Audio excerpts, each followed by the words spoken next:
आकाशदीप जयशंकर प्रसाद की कहानी। आइए हिंदी दर्शन में हम जयशंकर प्रसाद की महत्वपूर्ण कहानी और यूजीसी नेट साहित्य दर्पण में जितनी भी कहानियाँ लगी हैं, यूजीसी नेट दर्पण में जितनी भी कहानियाँ लगी हैं उन सब पर हम बात करते हैं। पहली हमारी कहानी है आकाशदीप, जो कि जयशंकर प्रसाद की कहानी है। इसका प्रकाशन 1928 में हुआ। यह ऐतिहासिक पृष्ठभूमि पर आधारित काल्पनिक कथा है। लेखक ने इस कहानी में मानवीय प्रेम के उत्कृष्ट रूप को चित्रित किया है। इस कहानी में प्रसाद जी ने पाश्चात्य कहानी कला को ग्रहण करते हुए मानवीय अंतर्द्वंद का सुंदर चित्रण किया है। खड़ी बोली का सहज सरल प्रांजल रूप, तत्सम शब्दों की प्रचुरता है।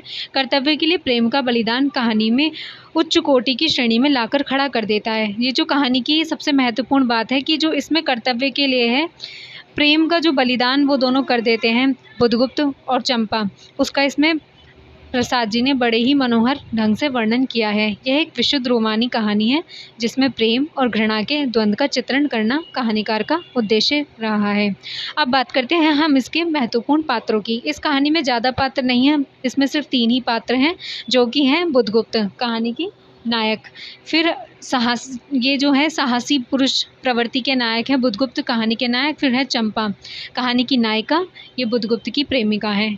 मणिभद्र कहानी का खलनायक है और जब कहानी का आरंभ होता है वो चंपा और बुधगुप्त को मणिभद्र की नौका पर बंदी बना लेता है मणिभद्र, तो उस कथन से कहानी का आरंभ होता है। अब हम कहानी की मुख्य कथावस्तु के विषय में बात कर लेते हैं, इसका कथासार जान लेते हैं। कहानी का नायक बुधगुप्त दस्यु सरदार है और कहानी की मुख्य नायिका चंपा एक क्षत्रिय है। दोनों अलग अलग कारणों से मणिभद्र में नौका पर बंदी है। चंपा के मन में बुधगुप्त के प्रति, जब कहानी का आरंभ होता है तो चंपा के मन में बुधगुप्त के प्रति आगाध क्या कहेंगे से नफरत थी। फिर वो बाद में उससे प्रेम करने लगती है, लेकिन उसके मन में यह आशंका है कि उसके पिता की मृत्यु का कारण बुधगुप्त है। चंपा शुरू में बुधगुप्त से नफरत करती है कि उसके जो पिता की मृत्यु हुई है उसका कारण बुधगुप्त है। फिर अंत में उसे जब पता चल जाता है कि मणिभद्र ने उसके पिता की मृत्यु की है तो वह उससे प्रेम करने लगती है। प्रेम और घृणा से चंपा के मन में अंतर्द्वंद चलता रहता है। चंपा अंत में